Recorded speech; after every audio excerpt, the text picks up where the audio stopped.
Pada saat zahir mengenal dirinya, maka batang tubuh bersyahadat asyhadu an la ilaha illallah.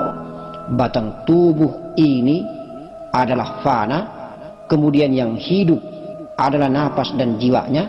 Napas dan jiwanya pula yang akan menjawab wa asyhadu anna Muhammadar Rasulullah.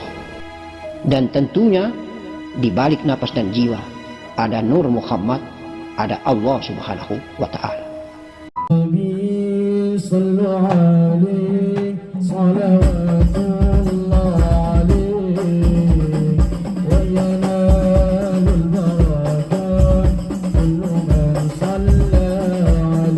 Allahumma salli ala sayyidina Muhammad wa ala ali sayyidina Muhammad. Assalamualaikum warahmatullahi wabarakatuh. Insyaallah barakallah barakah baginda Nabi Muhammad sallallahu alaihi wasallam. Allahu Akbar. La ilaha illallah Muhammadur Rasulullah. Asyhadu an la ilaha illallah wa asyhadu anna Muhammadar Rasulullah. Aku bersaksi tiada Tuhan yang disembah kecuali Engkau ya Allah. Muhammad ini yang bersaksi kepada Tuhannya Allah Subhanahu wa ta'ala. Kemudian Allah membalas kesaksian itu. Allah mengatakan, aku juga bersaksi bahwa engkau adalah Muhammad utusanku. Allahumma salli ala Sayyidina Muhammad wa ala Sayyidina Muhammad. Banyak sekali keluarga kita, saudara kita yang sudah lama mengaku dan merasa dirinya beragama Islam ini, tapi kadang-kadang dia duduk merenung dan bertanya, mengapa saya yang bernama Sartono, saya yang bernama Anwar, saya yang bernama selain nama Muhammad ini bersaksi asyhadu an la ilaha illallah, kemudian kesaksian Allah tidak menyatakan bahwa wa asyhadu anna Sartono Rasulullah, Anwar Rasulullah, tetapi wa asyhadu anna Muhammad Rasulullah. Lalu pertanyaannya, kapan saya Sartono, saya Anwar ini menjadi Muhammad? Sehingga lengkap sudah kesaksian itu. Saya adalah Muhammad Rasulullah, bersaksi kepada Allah Tuhanku, asyhadu an la ilaha illallah, dan sempurna Allah menjawab kesaksiannya, wa asyhadu anna Muhammad Rasulullah. Kalau kejadian ini hanya berlaku saja kepada datuk baginda Nabi Muhammad yang di Mekah, maka bagaimana mungkin kita yang bukan Muhammad Mekah ini bersaksi? Bagaimana caranya kita melapaskan kesaksian itu? Inilah pelajaran yang secara nas dan konsep apabila kita kaji, rumit untuk kita jawab secara konsep pula, rumit untuk kita menerjemahkan secara nalar nas, dan kita bedah secara akal zahiriyah, otak. Tetapi apabila kita tenggelam, apabila kita belajar menyelami ilmu tasawuf, ilmu hakikat, ilmu yang berada di balik zahir ilmu, maka insya Allah kita akan menemukan maknanya, kita akan menemukan inti kejujuran dan kebenaran ilmu itu. Coba kita bayangkan saja, ketika kita belum tahu apa-apa lalu kita hanya mengikuti saja syahadat ini, maka syahadat ini hanya bernasib sebagai ungkapan, objek yang dibicarakan, objek yang dikata-katakan, objek yang dikalimatkan, objek yang diungkapkan saja sebagai kalimat yang tidak bermakna. apabila hamba Allah yang menyebut asyhadu an la ilaha illallah wa asyhadu anna muhammadar rasulullah tidak pernah tahu akan ilmu makna yang terkandung di balik kalimat dan kata-kata ini, maka zahirnya juga yang bersyahadat, zahirnya juga yang bersyahadat, zahirnya juga yang bersyahadat Allah, zahirnya juga yang bersyahadat Rasulullah, zahirnya juga yang berlaku sebagai Muhammad, zahirnya juga yang berlaku sebagai Allah. Lalu pertanyaannya, apakah sah syahadat itu? Kalau dijawab dan dipandang dengan kacamata hakiki, maka tidak akan sah. Bagaimana mungkin sah? Sedangkan Sartono bukan Muhammad, Anwar bukan Muhammad. Lalu Sartono secara zahir menjawab dirinya Muhammad, dirinya juga Allah. Sementara dia sendiri tidak tahu kapan dia diangkat menjadi Muhammad, kapan juga dia diangkat menjadi Allah. Untuk mensyahkan dia menjadi Muhammad, untuk mensyahkan dia menjadi Allah, subhanallah. Sebuah perjalanan yang panjang, yang harus dilakoni, dialami dan dirasakan. Inilah makna syahadat yang sederhana diucapkan, tetapi sangat dalam maknanya. Kapan Sartono ini bisa membuktikan bahwa dirinya diakui oleh zat yang mulia sebagai Muhammad, utusan di muka bumi, utusan di jasad zahiriah ini, utusan untuk mengafalkan sifat-sifat Allah di alam maya pada ini. Dan kapan dirinya yang sudah disahkan oleh Allah sebagai Muhammad itu mendengar dan membuktikan langsung, melakoni, mengalami dan merasakan langsung tentang kesaksian yang diberikan Allah atasnya dan kesaksiannya terhadap Allah. Maka Sartono ini minimal harus mencari jalan. Bagaimana jalan itu? Jalan mengenal dirinya, mengenal asal usul dirinya, bertanya-tanya dari mana asal dirinya. Apabila dia sudah tahu alamat asal dirinya, maka dia akan tahu kesaksian itu. Di mana tempatnya dia bersaksi, kapan dia bersaksi, dan insya Allah dia akan puas. Itulah syariat, tarekat, hakikat, ma'rifat. Itulah zahir yang belum kenal, lalu mau mengenal, berjalan namanya tarekat, sampai ke negeri hakikat. Dia tahu tempat alamat asal usul itu, dia bertemu lalu bersyahadat dengan pemilik kampung hakikat. Itulah Allah subhanahu wa ta'ala. Itulah perjalanan mujahadah, itulah perjalanan musyahadah. Itulah proses pendekatan diri terhadap diri, sehingga bisa bertemu dengan pemilik diri. Itulah Allah subhanahu wa ta'ala. Kalau sudah bertemu dengan pemilik diri,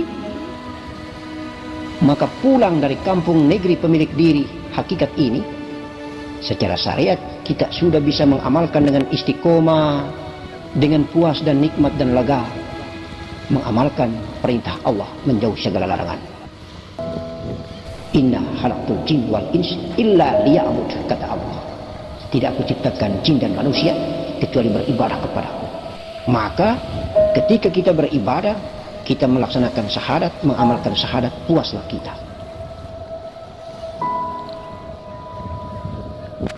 Pada saat zahir mengenal dirinya, maka batang tubuh bersyahadat asyhadu an la ilaha illallah. Batang tubuh ini adalah fana, kemudian yang hidup adalah napas dan jiwanya. Napas dan jiwanya pula yang akan menjawab wa asyhadu anna muhammadar rasulullah. Dan tentunya di balik napas dan jiwa ada nur Muhammad, ada Allah subhanahu wa ta'ala. Di mana suara itu muncul menjawab wa asyhadu anna muhammadar rasulullah, bersumber daripada hakiki yang paling mendasar, aku Allah. Muncul suara itu tembus ke alam sir, tembus ke rahasia, tembus ke sagofa, tembus ke fuadi, tembus ke kolbi. Maka berdegup dengar jantung itu berdetak, hingga Allah mengangkat hijab di balik jantung. Terdengarlah suara yang melantang, wa asyhadu anna muhammadar rasulullah, kata Allah. Suara yang berada di balik khasanah rahasia, di atas rahasia itu. Maka Jangankan napas dan jiwa, justru batang tubuh pun secara zahir ikut mendengarkan suara itu. Suara yang berada di balik mahligai dada, mahligai terindah yang diciptakan Allah Subhanahu wa ta'ala. Maka batang tubuh ketika zakarnya mengucapkan asyhadu an la ilaha illallah, jawab dengan suara yang sangat halus dan merdu, indah. Nikmat membahana menggelora ke seluruh rongga dada. Itulah kenikmatan terindah suara Allah Subhanahu wa ta'ala. Apa tandanya? Tandanya ketika suara itu menggelora, kenikmatan itu membahana, menghinggapi sirnya, menghinggapi fuadinya, menghinggapi sagofahnya, menghinggapi kolbunya, menghinggapi jantungnya, hingga sampai ke batang tubuh, darah, daging, tulang, kulit, terasa merinding urat dan bulu ini. Nikmat tiada tara. Itulah menunjukkan bahwa Allah telah meliputi, memeluk, mengunjungi semua area hamba zahirnya yang dia ciptakan.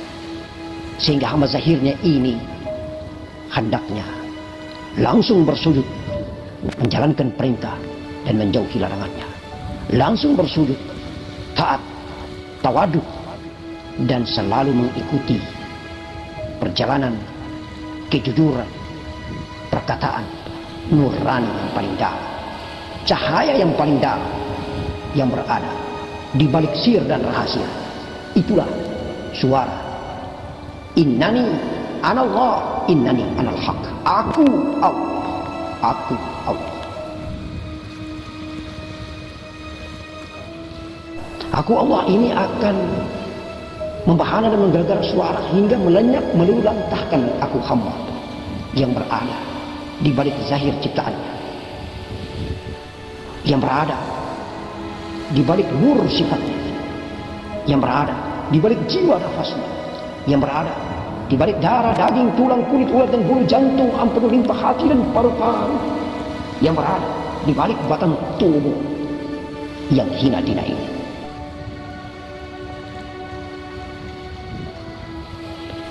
Maka memang benar ketika kita masuk ke sajadah, hanya ada dua proses penghambaan diri terhadap Allah.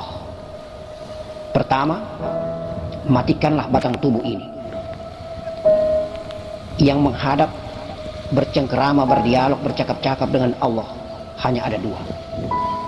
Apakah sikap daripada jiwa dan nafasmu lah yang berdialog sebagai hamba, ataukah sikap dan sifat Nur Muhammadmu yang berdialog terhadap nur zat Allah? Hanya ada dua. Dan hanya ada dua ini tidak bisa disengajakan dan diinisiasi dengan akal dan pikiran, kecuali sebuah perjalanan laduni, mi'raj, kedudukan makom dan derajat ini memang benar-benar bersumber pula dari Allah, zat yang mulia, zat yang agung, yang memberikan sebuah mi'raj, kedudukan, tingkat kadar makom yang hanya bisa dialami, dilakoni, dirasakan oleh salik yang berjalan. Dialah salik yang tahu tentang dirinya sekarang berada sebagai jiwa dan napaskah, sebagai Nur Muhammadkah. Hanya ada dua, sebagai jiwa dan napaskah, sebagai Nur Muhammadkah. Jangan sekali-kali engkau pulang lagi ke batang tubuh, karena batang tubuh itu sudah mati. Batang tubuh hanyalah bangkai yang hidup. Maka peranan dan fungsi daripada diri ini, jiwa ini, nafas ini adalah membersihkan dan mensucikan batang tubuh ini. Karena batang tubuh ini hanyalah fasilitas, media untuk bisa dengan mulus dan cepatnya berangkat nafas yang dari kasar kemudian menjadi halus, lalu menjadi hilang nafas itu hingga tenggelam. Dan ada energi daya yang begitu dahsyat dari Allah yang memancar di balik khasanah rahasia sir, maka mengantar perjalanan nafas yang sudah berubah bentuk dan konstruksi bernama jiwa tenggelam di dalam cahaya, di dalam fuadi, di dalam sagofa, di dalam rahasia, di dalam sir bertemulah aku Allah. Maka fanalah segala yang bersifat zahir, fanalah segala yang bersifat ciptaannya, termasuk sifatnya sendiri. Nur Muhammad, nur ketemu nur, nurun ala nurin, cahaya di atas cahaya. Itulah perjalanan di atas sajadah. Kita bertakbir, maka kita lenyap dunia segala isinya. Di mana Allah, di mana kita. Unsur takbiratul ula adalah mukadimah.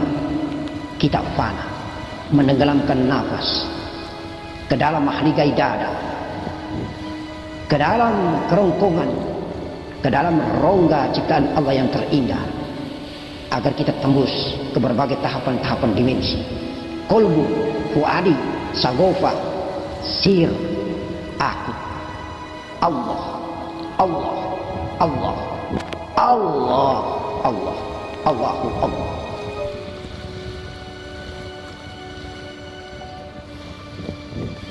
Maka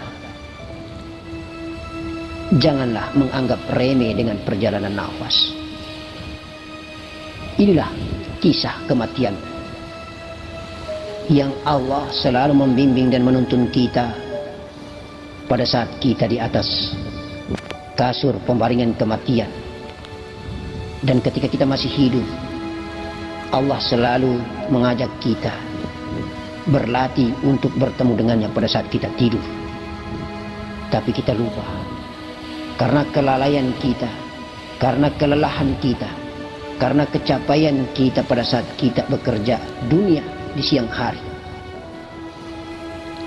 karena aktivitas kesibukan dunia ini membuat kita tidur. Kita lupa bahwa itu adalah awal daripada kematian, bahwa tidur itu adalah latihan mutu qabla an tamutu. Maka tidur yang paling indah adalah tidur tatkala beribadah kepada Allah, sebagaimana tuntunan baginda Nabi Muhammad sallallahu alaihi wasallam. Tidur kita tidak merasakan adanya rasa, dan tidur pula kita akan merasakan adanya rasa, sama seperti kita tidur dikala kita bertakbir. Bertakbir merasakan adanya rasa. Ketika kita tenggelamkan dan isbatkan maka insya Allah sebuah perjalanan nafas yang indah, halus dan halus. Rabanya 9.999 ruh rabanya akan tersedot tenggelam masuk ke dalam satu inti rabanya ilahiyah. Allahumma hilang semua yang banyak. Yang ada cuma satu, ahdatul wujud, Allah